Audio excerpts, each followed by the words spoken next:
आणि कधी तुम्हाला बॅड एक्सपिरियन्स झालाय का? म्हणजे कुठला तरी एक मंडळ आहे, तर त्यांनी तुम्हाला म्हणजे पैशाची अटक किंवा असं काहीतरी असतं आणि तुमचे पेमेंट टर्म्स काय असतात? म्हणजे तुम्ही 100% ॲडव्हान्स घेता की काय टोकन अमाउंट घेता आणि नंतर तुम्ही मूर्ती म्हणजे आगमन आहे, तर आगमनाच्या दिवशी रिमेनिंग पेमेंट घेता?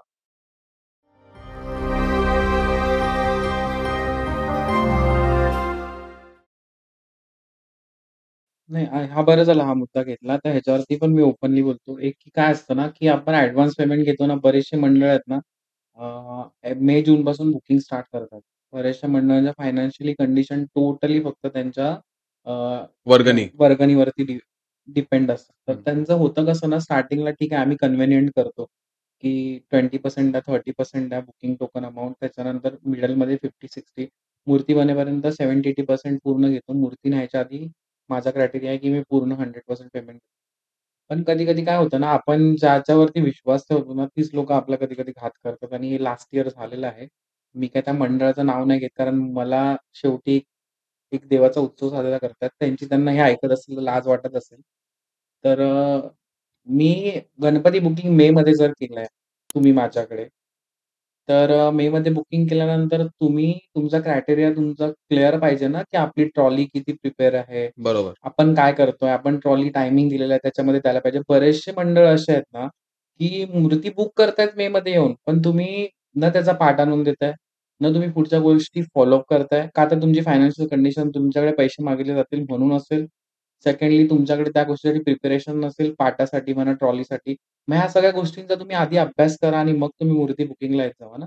आणि मागचा किस्सा असा झाला होता, की मूर्ती मेमध्ये बुक केली आहे आणि मी त्यांच्याकडे कंटिन्युअसली ट्रॉली मागतोय. त्यांनी ट्रॉली मला गणपतीच्या 1 महिना आधी सांगतायत ट्रॉलीचं काम करायचंय, ट्रॉलीचं काम करायचंय.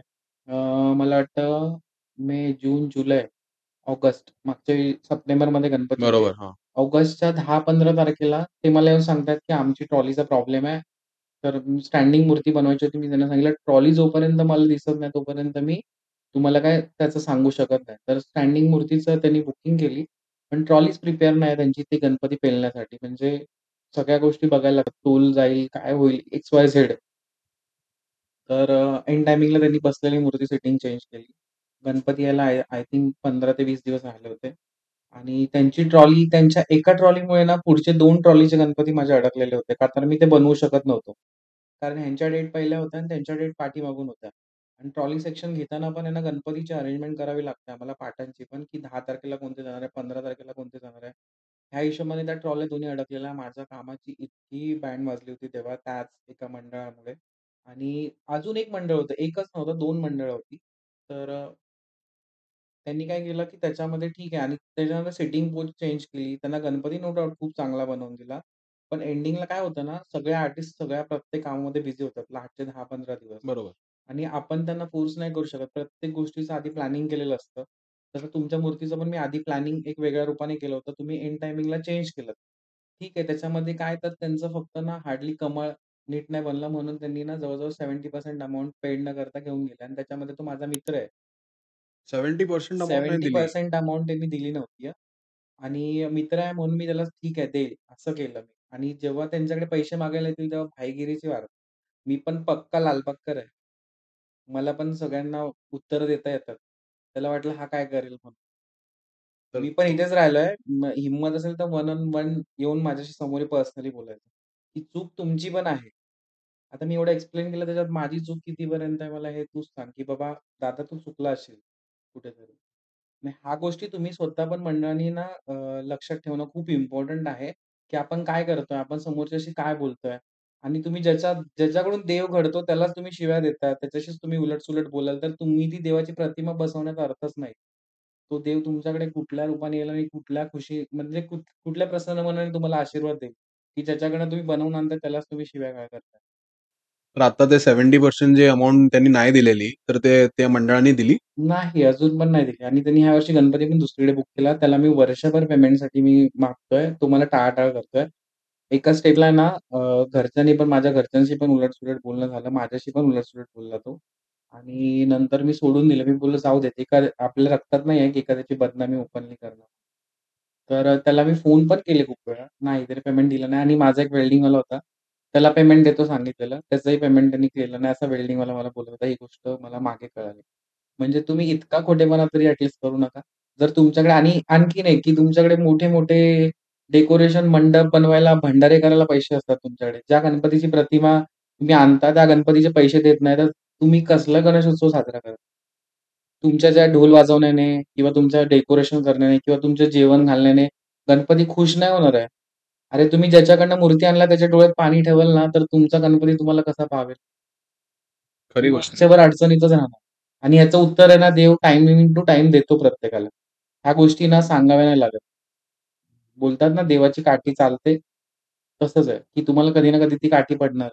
त्यांना मी पेमेंट त्याच्यासाठी सांगतो, की पेमेंट च्या मुद्द्यावरती मी ह्यासाठीच बोललो, की खूप लोकं आहेत ना, ह्या गोष्टींवरती बोलायला नाही मागत. पण माझं मत आहे, तुम्ही जर ह्या गोष्टी लोकांपर्यंत नाही मांडल्या ना, तर दुसऱ्या लोकांना ना कळणार नाहीत आणि लोकं अवेअर नाही राहणार त्यासाठी. तर ह्या गोष्टी बोलणं खूप इम्पोर्टंट आहे, की आपण कारखान्यामध्ये काय-काय गोष्टी फेस करतो, कशाप्रकारे करतो, कशाप्रकारे फायनान्शियली कंडिशनमध्ये टॅकल करतो. मग फॅमिली असो, काही असो. आणि मला एकच सांगायचं आहे, की तुमच्या भलेही कामामध्ये मागे-पुढे झालं ना, तुम्ही त्याच्याशी पोलाइटली बोलून करून घ्या, तो करेल. पण जेव्हा तुम्ही त्याच्यावरती हार्म व्हाल ना, तेव्हा तो मूर्तिकार आहे ना, पूर्णपणे माझ्याशी कधी असं झालेलं नाही, पण मी इतर मूर्तिकारांचं ऐकलंय, की तुम्ही त्याच्यावर हार्म कराल ना, तर तो डेफिनिटली ना अनस्टेबल होतो आणि मग जे काम होणार आहे ना, ते पण बिघडून जातं. तुम्ही पोलाइटली काम करून घ्या, त्याला हेल्प करा कुठे अडकत असेल तर. तुमची मूर्ती आहे, तुमची जबाबदारी आहे. भलेही तो तुमच्याकडनं पैसे घेत असेल, पण तो तुमच्यासाठी तेवढेच एफर्ट्स टाकत असतो. तर त्याच्यात काही चुकीचं नाही, की तुम्ही तुमच्या गणपतीला सजवण्यामध्ये त्याला मदत केली. तर कधीच ही गोष्ट डोक्यातून काढून टाका आणि त्याला तुम्ही मदत करा तिथे, की बाबा तो कुठे अडकलाय, तर तुम्ही त्याला इकडून-तिकडून काहीतरी करून त्याला मदत करा त्यावेळी. कारण काय असतं ना, की इतका ट्रेस असतो ना त्या पिरियडला म्हणजे प्रत्येक मूर्तिकारावरती, मूर्ती जेव्हा बाहेर पडणाऱ्या कारखान्यातून, त्या मूर्तीचं रंगकाम व्यवस्थित झालंय की नाही, त्या मूर्तीचं ड्रेपिंग व्यवस्थित झालंय की नाही, त्या मूर्तीचे डोळे सुंदर झालेत की नाही, त्याच्यानंतर ती मूर्ती त्या रोडवरती बाहेर पडणार आहे, त्याचं वेल्डिंग व्यवस्थित आहे की नाही, ह्या सगळ्या गोष्टी ना मूर्तिकार तुमच्या मंडपापर्यंत मूर्ती पोहोचेपर्यंत पूर्णपणे ट्रेसमध्ये असतो. मग त्याच्यासाठी ही गोष्ट बोलली नाही जात, की "अरे यार, मग स्वतःच्या कामावरती तुमचा कॉन्फिडन्स नाही." हा कॉन्फिडन्सचा प्रकार नाही, हा प्रॅक्टिकल जॉबचा प्रकार आहे. तर बरोबर. ही गोष्ट ना खूप इम्पोर्टंट आहे. आणखीन तुम्ही ना प्रत्येक मूर्तिकाराला फायनान्शियली सपोर्ट करा. त्याच्यानंतर मॅन्युअली सपोर्ट करा. त्याला तुम्ही दिलासा द्या प्रत्येक गोष्टीसाठी, की "बाबा आम्ही तुझ्या पाठीशी खंबीरपणे उभे आहोत. तू कर काम." तुमची साथ मिळाली तर डेफिनिटली कुठलं पण काम चुकणार नाही. की वेळ द्या तुम्ही प्रत्येक गोष्टीला. तुम्ही जर गणपती मूर्ती बुकिंग करता तर टाईम टू टाईम त्यांच्याकडे पाठ पोहोचवा. तुमचा फॉलोअप राहू दे त्यांच्याबरोबर आणि प्रत्येक लाईन वाईज सिंक्रोनाइज होत असतात. जसे बुकिंग होतात 1, 2, 3, 4, 5 त्या लाईनने तुमची मूर्ती बनतात. तर प्रत्येकाला वाटतं की माझीच मूर्ती पहिली बनावी, तर असं नसतं. आमच्याकडे क्वांटिटीने कामं होतात. आम्ही 1 किंवा 2 मूर्त्या नाही बनवत, तर क्वांटिटीमध्ये काम करताना आम्हाला नंबर बिलची सीरीज असते. सेकंडली तुमच्या आगमनच्या डेट असतात. त्याच्या हिशोबाने आम्हाला पार्ट अरेंज करावे लागतात आणि मूर्त्या बनवाव्या लागतात. तर ह्या गोष्टी तुम्ही पेशन्सली ठेवा, की तुमची मूर्ती पण तुम्हाला बनवणार आहे. आम्ही मूर्त्या बनवायलाच घेतोय. आम्हाला बनवून कारखान्यामध्ये ठेवायचंच नाही. तर ह्या वर्षी मी सगळ्यांकडनं एकच हे करीन, की तुम्ही माझ्याकडेच नाही कोणत्याही मूर्तिकाराकडे मूर्ती बनवाल ना, त्याच्याशी ना तुम्ही खूप पोलाइटली बिहेव करा. त्याला आपलं समजा आणि त्याला ॲज अ फॅमिली मेंबर पण करा. भरपूर मंडळं अशी आहेत ना, की दरवर्षी याच्याकडे फिर, त्याच्याकडे फिर करतात. हे हे तर चालतच राहणार, हे काही थांबणार नाही. पण आहे ना, तुम्ही जेव्हा आमच्याकडे येता ना, तेव्हा आम्ही तुम्हाला ना ॲज अ फॅमिलियर म्हणून मानतो आणि तुम्ही आहे ना, काही गोष्टी न सांगता दुसरीकडे निघून जातात. त्याच्यामध्ये तुम्ही त्या मूर्तिकाराला बोला, तरी तुमचे प्रॉब्लेम काय आहेत? प्रॉब्लेम फक्त मी बोलतो नेहमी टाळी एका हाताने कधी वाजत नाही. टाळी वाजवायला बरोबर, दोन्ही हात पुढे करावे लागतात. तर बरोबर. ह्या गोष्टी सगळ्यांनी लक्षात ठेवायला पाहिजेत त्याच्या आधी. तर तुम्ही त्याच्याशी बोला कदाचित त्याच्यातून प्रश्न सुटतील. पण तुम्ही दुसरीकडे गेलात म्हणून त्याचा काही अपमान नाही होणार आहे, की तुम्ही आलात नाही त्याच्याकडे म्हणून त्याचं काम चांगलं आहे. त्याने त्याचं काम चांगलं प्रेझेंट केलेलं आहे आणि मागच्या वर्षीच्या माझ्या सगळ्या मूर्त्या खूप हिट झाल्या होत्या. त्याच्याबद्दल मला काय सांगायलाच नको. तुम्ही पूर्ण सोशल मीडियावरती बघितलं असेल, की कोणतीही मूर्ती कमी नव्हती. एंडिंगपर्यंत कामं राहतात. काही ना काहीतरी होतच असतं. प्रत्येकाकडे होत असतं. मॅनपॉवर काय माणसं आहेत. आम्हाला हार्डली 60 दिवसामध्ये एवढे जॉब कव्हर करायचे असतात. पण आम्ही पण रात्रंदिवस मेहनत करत असतो. कंप्लीट आमच्या 4 ते 5 महिने आमच्या फॅमिलीपासून आम्ही लांब असतो. आम्ही घर काय आहे, जेवण काय आहे हे बघत नाही. तुम्ही लोकं मूर्ती बुक करून मस्त आरामात असतात. पण आम्ही ती मूर्ती कव्हर करण्यासाठी एक-एक टायमिंगला जेवण पण आम्ही मागे-पुढे करतो. जेवायला आम्हाला रात्रीचे 2-2, 3-3 वाजतात. म्हणजे ह्या गोष्टी सगळ्या आम्ही करतो ना, तर आम्हाला फक्त तुमच्याकडनं काय तर प्रेमाची आणि आपुलकीची एक्स्पेक्टेशन आहे. एक्स्पेक्टेशन आहे. तर तुम्ही तेच द्या फक्त. खूप छान आहे आणि कधी कोणाचा पेमेंट ठेवू नका. मी तुम्हाला परत सांगतो, की जर तुम्ही देव घरी नेताय ना, जर त्या देव नेताना तुम्ही त्या समोरच्याच्या डोळ्यात जर पाणी ठेवलं ना, तर तुमचा देव घरी नेऊन आहे ना, तुमचा देव तुम्हाला कधी प्रसन्न नाही होणार. ही गोष्ट लक्षात ठेवा. सगळ्या गोष्टी करा, पण कोणाच्या कधी डोळ्यात आहे ना अश्रू येऊन देऊ नका. ही गोष्ट मी खूप प्रामाणिकपणे सांगतो. कारण एखादा माणूस आहे ना खूप मनापासून तुमच्यासाठी गोष्ट करत असतो, खूप जपत असतो आणि जेव्हा तुम्ही ह्या गोष्टी करता ना, तर कुठेतरी त्याच्या ना मनापासून तुम्हाला एक बोलतात ना, निगेटिव्ह वाइब्स लागतात. तर त्या कधी कोणाच्या घेऊ नका. खूप छान कामं करा आणि प्रत्येकाला सपोर्ट करा. मग कोणताही मूर्तिकार असो आणि मला असं सगळ्यांना बोलायचं आहे, की आपण आहे ना सगळ्यांनी हा उत्सव एकत्र करूया. आपल्याला तू आणि मी करून उत्सव नाही करायचा, तर आपण म्हणून हा उत्सव करूया. आपण आता ऑलरेडी गणेश उत्सव पूर्ण वर्ल्डमध्ये फेमस आहे. आहेच, पण त्याला अजून कसं आपण खूप छानपणे फेमस करू ना, वर्ल्डमधली लोकं आहेत ना, गणपती बघायला आली पाहिजेत आपल्याकडे. बाहेरची लोकं, ना की फिरायला आली पाहिजेत. हे बघायचंय मला, दिल्ली बघायचंय मला, कुतुब मिनार बघायचंय. ह्याच्यापेक्षा ना मला ह्या अमुक-अमुक गणपती बघायला जायचंय. अशी फॉरेन लोकं मुंबईला. आपल्याकडे मुंबईला आली पाहिजे. इतकी एकनिष्ठ ठेवा. लोकमान्य टिळकांनी हा उत्सव सगळ्यांना एकत्र करण्यासाठी केलेला आहे. ना की माझा गणपती मोठा, माझा ढोल पथक मोठं वाजवणार, मी हा आगमन तसं करणार. ह्या ईर्ष्येमध्ये आहेत ना बरीचशी मंडळं कर्जबाजारी झालेली आहेत आणि कर्जबाजारी होत पण आहेत. तुम्ही गणपतीची छान पूजा करा, प्राणप्रतिष्ठापना करा. त्याच्यामध्ये तुम्हाला लोकांसाठी काय करता येईल, तुमच्या तिथे स्पर्धा घेता येतील, कोणाला मदत करता येतील, ज्या खरंच भरपूर अनाथाश्रम आहेत, भरपूर मुलं अनाथ आहेत, भरपूर वृद्ध अनाथ आहेत. त्यांच्यासाठी मदत करा. तुम्हाला गणपती तिथेच खुश होईल. ज्याच्याकडे आहे त्याच्याकडे देऊ नका. ज्याच्याकडे नाही ना त्याला द्या. आणि त्याच्या चेहऱ्यावरचा आनंद आहे ना तुम्हाला बोलाल ना, एक ₹100 इतका असेल, तर तुम्ही त्याला ₹1 द्याल तर. बरोबर. दादा लहानपणी तुमचं बालपण म्हणजे गणेश गल्लीत गेला, तर तिकडचे खूप खूप सारे मंडळ आहेत लालबागमध्ये. तर तुमचा आवडता मंडळ कोणता आणि का? माझं बालपण हे लालबागचंच आहे पूर्णपणे आणि माझं सगळ्यात म्हणजे जिव्हाळ्याचं आणि एकदम हृदयाचं नातं असेल ना, तर गणेश गल्लीचं. मुंबईचा मोर आहे. त्याच्यामुळे मी कुठलाच गणपती मोठा बोलणार नाही आणि बोलतही नाही आणि मला ते पटत पण नाही. मुंबईचा राजा. मुंबईचा राजा. कारण अक्षरशः मी ना मला वाटतं एक 4थी-5वी पासून आहे ना मी पूर्ण टोटली गणपतीजवळच कंटिन्युअसली असायचो. गणपतीशिवाय मला दुसरं काही सुचायचं नाही. मी कधी-कधी तर शाळा बंक करून पण गणपतीजवळ उभा राहिलेलो आहे. त्यासाठी मार पण खाल्लेला आहे मी. शाळेत जातोय सांगणार आणि गणपतीजवळ जाऊन बॅग ठेवून खाली गणपतीजवळ उभा राहिलेलो आहे. म्हणजे मला इतकी आवड होती ना, इतकं त्याच्याबद्दल 10 दिवसामध्ये म्हणजे 10 दिवसातले 7 दिवस सुट्टी असायची ना, 3 दिवस शाळा असायची. ते 3 दिवस आहे ना जाऊच नाही वाटायचं आणि मी बंक केलेलं आहे तिथे उभे राहिल्यावर मग कळाल्यावरती घरी मार पण पडलेला आहे मला त्या गोष्टीसाठी. तर खूप असं जिव्हाळ्याचं नातं आहे माझं गणेश गल्लीतल्या गणपतीशी आणि त्याच्याशी, की पहिलं पूर्वी आहे ना लहानपणी म्हणजे अ, आरती घ्यायला बोला, गणपतीजवळ थांबायला खूप म्हणजे खूप गोष्टी आहेत, की धावत पळत जायचो आरती घेण्यासाठी आणि आता ना नाही होत. म्हणजे टाईम नाही भेटत. टाईम भेटत नाही ह्या गोष्टींसाठी आणि कुठेतरी कधी-कधी खंत वाटते त्या गोष्टीची, की अख्खं बालपण माझं गणपतीजवळ गेलंय आणि मला जायला टाईम नाही भेटत त्या गणपतीजवळ. पण ठीक आहे. पण मला त्याने इतकं बिझी केलं ना ह्या अशा कामांमध्ये, की मी बोलतो, की त्याच्यातच माझी सेवा होऊन जाते.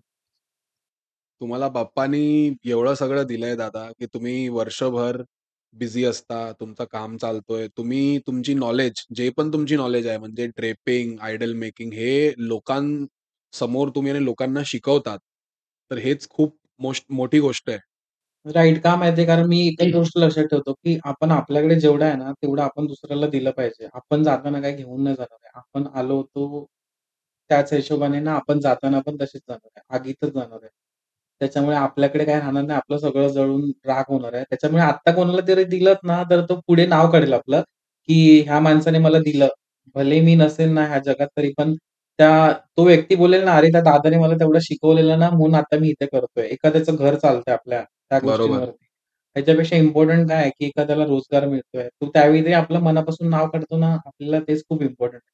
त्याच्यामुळे मी ह्या गोष्टींना खूप पॉझिटिव्हली पाळतोय, की मी माझ्याकडे जे आहे ना, ते सगळं लोकांना देतो आणि लोकांना त्याच्यामुळेच मी आवडतोय. आता मी माझं हातचं राखून ठेवत नाही. मी जे आहे ना, ते शून्यापासून ए पासून झेड पर्यंत जेवढं आहे ना, तेवढं सगळं त्यांना देतोय. मी फक्त ए, बी, सी, डी नाही देत आहे. तर ए पासून झेड पर्यंत सगळ्या गोष्टी लोकांना खूप मोठी गोष्ट आहे. हं.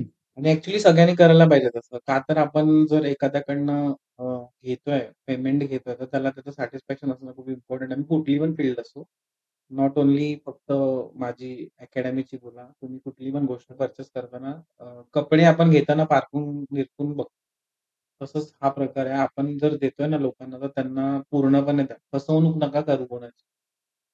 Honesty is the best policy. Right. Honesty is the best policy लाईफमधली. ती पाळा. आजकाल जगात काही नाही त्याच्याशिवाय. तर दादा आपण आता लास्ट आपल्या सेकंड लास्ट फेज मध्ये आहोत आपण. तर 2 फेज बाकी आहे आपले. एक रॅपिड फायर आणि एक ऑडियन्सनी तुम्हाला आम्ही आमच्या माझा गणेशावर स्टोरी स्टिकर टाकलेलं, की तुम्हाला प्रथमेश घाडगे दादांना काय पण म्हणजे क्वेश्चन्स आहेत ते हं, हं, विचारायचे हं. तर तुम्ही तिकडे टाका. तर खूप लोकांनी रिव्हर्ट केलेले. तर आम्ही क्वेश्चन पिक करून हे पण आणलं इकडे. तर आपण स्टार्ट करूया रॅपिड फायरनी. ओके. तर रॅपिड फायरमध्ये ना म्हणजे तुम्हाला ऑप्शन भेटणार, की बाबा दिस ऑर दॅट, तर तुम्हाला ते सांगायचंय. एक शॉर्ट क्वेश्चन असणार, तर तुम्हाला ते सांगायचं असं. तर rapid fire is fast fast. Start. First is canvas or clay. Click. Which is your favourite social media? Instagram, Facebook or Twitter? Insta. You are an early bird or night owl? Night. You believe in traditional or modern? Traditional. Favourite music to work to? Favourite music work to Ganpati बाप्पाची गाणी आहेत जी आता त्याच्यामध्ये एक गाणं खूप favourite आहे माझं. त्याच्यामध्ये ते तुझं मागतो मी आता, मागतो आता तुझं, मागतो मी आता, मज द्यावे एक तुझं, मागतो मी आता. ह्याच्यामध्ये काय आहे ना, गणपती बाप्पाकडनं मागतोय मी वाईब्स. प्रत्येक वेळी काहीतरी दे म्हणजे एक बोलतात ना, की सतत काही ना काहीतरी मागत राहायचं तसं. आणि बाकी तर काय ती जी गाणी चालतात ती चिकमोत्याची माळ, त्याच्यानंतर माझ्या घरानं घुंगरू हरवलं. ही गाणी तर वाजली ना, की लोकांचं पूर्ण वाटतं की गणेश उत्सव आहे. गणेश उत्सव आहे म्हणजे लोकं पूर्ण तल्लीन होऊन जातात त्या गाण्यात. One super power you'd love to have, म्हणजे एक सुपर पॉवर तुमच्याकडे आहे तर म्हणजे भेटला तर बरं होईल. सुपर पॉवर भेटली तर मला सुपर पॉवर आवडेल, की लोकांना मदत करायला. म्हणजे मला की माझ्याकडे भरपूर असेल, माझ्या खाण्यापुरतं मिळालं तरी मला बस झालं. पण जे उरलं ना, ते मी लोकांसाठी यूज करेन. One most inspiring artist in your life? मी स्वतः. स्केचिंग और स्कल्प्टिंग? अ, दोन्ही पण आवडतं मला. स्केचिंग आणि colour. Favourite festival? Ganpati. Wrong question I feel. Choose any one, idol making और मेकअप और आर्टिस्ट क्लासेस? Idol making. तर हे झालंय आपलं रॅपिड फायर राऊंड. आणि आता आम्ही ऑडियन्स पोल केलेली Instagramवर. तर ऑडियन्सनी पण खूप काही क्वेश्चन्स विचारले आहेत. तर ते आम्ही दादांना विचारू. सो फर्स्ट क्वेश्चन दादा, की तुम्ही ₹5,000 जे पण तुम्ही ड्रेपिंग वर्कशॉपचे चार्ज करतात, बरोबर आहे. तर तुम्ही त्यामध्ये त्यांना 2 दिवस तुम्ही वर्कशॉप देता आणि प्रॅक्टिकल एक्सपिरियन्स तुम्ही जे जे पण समजावता. आणि जर कोणाला म्हणजे काही काही स्टुडंट्सची ग्रास्पिंग पॉवर असते ती थोडीशी वीक असते. तर तुम्ही त्यांना सांगता, की बाबा गणपतीत पण मी ट्राय करेल, की तुम्हाला शिकवेल म्हणजे लाईव्ह देणार. पण 1-2 किस्से असे झालेत, की तुम्ही हे नाही करू शकले. तर का असं? त्याच्यामागे कारण असं आहे ना, की मी भरपूर स्टुडंटना सांगतो, की गणपतीमध्ये तुम्ही या प्रॅक्टिस करा. पण त्याचं एक लिमिटेशन असतो, की गणपती जोपर्यंत नॉर्मल कलर आउट व्हायच्या आधी तुम्ही त्याच्यावर प्रॅक्टिस करा. पण काही-काही स्टुडंट त्यांच्या टायमिंग प्रमाणे बघतात. म्हणजे त्यांना टायमिंग सुटेबल होईल त्या हिशोबाने येतात. तर जोपर्यंत टाईम आहे गणपतीला एकदा कलर आणि पॉलिशिंग झालं, की मी गणपतीला हात लावायला देतो. त्याच्या आधी तुम्ही रफमध्ये असेल तेव्हा तुम्ही त्याच्यावर प्रॅक्टिस करू शकता. आणि राहिला सवाल 2 दिवसाचा तर तुम्हाला मी त्या 2 दिवसामध्ये एवढं ज्ञान देतो ना, की तेवढं कोणी 100% देणार नाही. तुम्हाला कोणी शिकवणार पण नाही. मग त्याच्यामध्ये तुम्हाला फॅब्रिक कुठून घ्यायचंय, ते कसं पर्चेस करायचं आहे, त्याची कॉस्टिंग कशी करायची आहे, कितीमध्ये द्यायला पाहिजे, त्याच्यानंतर तुम्हाला कशाप्रकारे ड्रेपिंग करायला पाहिजे, ह्या सगळ्या गोष्टी आहेत ना, तुम्हाला मी 2 दिवसामध्ये म्हणजे तुमची 5,000 ची किंमत आहे ना, त्याच्यापेक्षा जास्त मी तुम्हाला एक 10,00,000चं काम तुम्हाला मी तिथे शिकवतोय, एवढं तुम्ही लक्षात घ्या. तर ह्याच्यामध्ये हा विचार नका करू तुम्ही, की 5,000 घेतोय मी 2 दिवसाचे. का तर त्या 2 दिवसाच्या 5,000 मध्ये तुम्हाला मी परत सांगतो, की 1,00,000 भराचं काम असेल ना, ते तुम्हाला मी त्याच्यामध्ये शिकवत असतो. व्हॅल्यू खूप देतात. ते व्हॅल्युएबल काम आहे आणि ते कोणी दाखवत नाही आणि तुम्हाला मी त्या सगळ्या गोष्टी तिथे प्रोव्हाईड करतो. आणि राहिला सवाल गणपती कारखान्यात काम करायचं मी सांगितलं, की जोपर्यंत गणपती नॉर्मल अवस्थेत आहे, म्हणजे फायनल फिनिशिंगपर्यंत, तोपर्यंत तुम्हाला टाईम भेटतो, तर तुम्ही येऊन करा. पण मी माझ्या स्टुडंट पुरतंच ते मर्यादित ठेवलंय. इतर बाहेर कोणालाही देत नाही. आणि त्याच लोकांना देतो ज्यांना मला वाटतं, की जी मुलं करू शकतात. आणि भरपूर आहेत. मी तेच सांगितलं ना, की शिकण्याची आवड सगळ्यांना असते. 10 मधले 6 जणच परफेक्ट काम करू शकतात. उरलेले 4 जण आहेत ते फक्त बघायला आलेले असतात, की मला जमेल की नाही. मग त्याच्यासाठी ते लोकांनी ना प्रॅक्टिस करणं मस्ट असतं. हे लोकं काय करतात, की क्लासेस झाले ना, की घरी जाऊन बसतात. मग प्रॅक्टिस नाही होत, काय नाही होत. गणपती आले ना, की त्यांना आठवतं, की आपल्याला गणपतीला धोतर नेसवायचं. हे टोटली रॉंग आहे. मी यांना डे 1 पासून सांगतो, की तुम्ही 2 दिवसांनी मूर्त्या पर्चेस करून व्हिडिओ बघून तुम्हाला मी व्हिडिओ काढायची परमिशन दिलेली आहे. मी असं नाही, की तुम्हाला तिथे शिकवून तुमचा फ्लॅशबॅक होईल. तुम्ही व्हिडिओही रेकॉर्डिंग करता. त्या व्हिडिओ समोर ठेवून तुम्ही प्रॅक्टिस करू शकता. तर हे जर कोणी बोलत असेल, की मी नाही देत तर मी 100% ओपनली सांगतो, की मी व्हिडिओ तुम्हाला रेकॉर्डिंग करायला देतोय. त्याचसाठी देतोय, की तुम्ही जर विसरला तर त्या व्हिडिओ बघून तुम्ही प्रॅक्टिस करू शकता. आप लिमिटेड मूर्तिज़ ही क्यों बनाते हो? आप आपका कभी ऐसा नहीं हुआ है कि ड्रीम के मैं 50 मूर्ति बनाऊँ, 100 मूर्ति बनाऊँ? नहीं, मेरे को तो ड्रीम तो है कि मैं 150-200 मूर्ति बनाऊँ, बट मुझे क्या है ना, मुझे काम ऐसा करना है कि एक 10 मूर्ति भी बनाऊँ ना, तो भी इतनी अच्छी बनाऊँ ना कि उसकी तारीफ़ होनी चाहिए। 100 मूर्ति में 1 मूर्ति की तारीफ़ होगी ना, 10 मूर्ति अगर 10 की 10 अच्छी बनी ना, तो 10 मूर्ति की 10 तारीफ़ होंगी। How do you manage your work-life balance whole year in a such a busy schedule? वो तो बहुत डिफ़िकल्ट है। बहुत बड़ा टास्क है कि फैमिली को मैनेज करना, खुद को मैनेज करना, वर्क शेड्यूल मैनेज करना। तो वो मैं कर लेता हूँ ईज़िली हुँ, क्योंकि अभी उसकी एक आदत लग गई है मुझे कि कैसे मैनेज करना है करके। और इस साल तो बहुत बड़ा टास्क है मेरे लिए, तो मैं कर रहा हूँ और डेफ़िनेटली मुझे सबका सपोर्ट भी चाहिए ऑलरेडी उसके लिए। तो एक बार पानी में गिर गए तो तैरने के लिए तो आ ही किसी मंडल ने या फिर किसी स्टूडेंट ने अब तक आपका पेमेंट रोका है? मंडल ने तो रोका है, स्टूडेंट ने अभी तक नहीं रोका क्योंकि मैं उनको उतना यही नहीं देता। बट है कुछ-कुछ जन कि बाद में देता हूँ, ये करता हूँ करके, तो ठीक है। उसके बाद तो स्टार्टिंग में ऐसे हुआ, उसके बाद तो मैं वो फर्स्ट प्रॉपर्ली पेमेंट लेता हूँ। सेकंडली में पेमेंट का ऑप्शन रखता ही नहीं हूँ क्योंकि कुछ-कुछ चीज़ें ऐसे हुई है ना, तो भले ही लोगों को गलत लगता है कि पहले पैसे, बट ये इट्स अ मैंडेटरी, किसके भी पास जाओ तुम लोग को पहले पैसे भरना है, फिर ही तुमको आगे काम मिलता है। मतलब सीखने को मिलेगा। तो मैंने भी मैंडेटरी किया है कि क्लास को बैठने से पहले 1 दिन पूरा पेमेंट होगा तभी क्लास क्लास को बैठने देंगे। तो अभी तो इस टाइम तो कुछ ऐसा हुआ नहीं है और ना होने दिया है। बहुत सारे यंगस्टर्स हैं उनको ना मूर्ति बनाना सीखना है। जैसे आप ड्रेपिंग करना सिखाते हो, फिर आप मेकअप सिखाते हो, वैसे मूर्ति बनाना भी सीखना है। तो आप फ्यूचर में इसकी भी क्लासेस चालू करने का सोच रहे हो मूर्ति बनाने का? प्लानिंग में तो है, लास्ट ईयर ही मुझे करना था कि बहुत सारे लड़के लोग को मूर्ति बनाने सीखना है। उसके बाद शेडिंग के लिए सीखना है, आर्ट मतलब लिखाई करने के लिए सीखना है।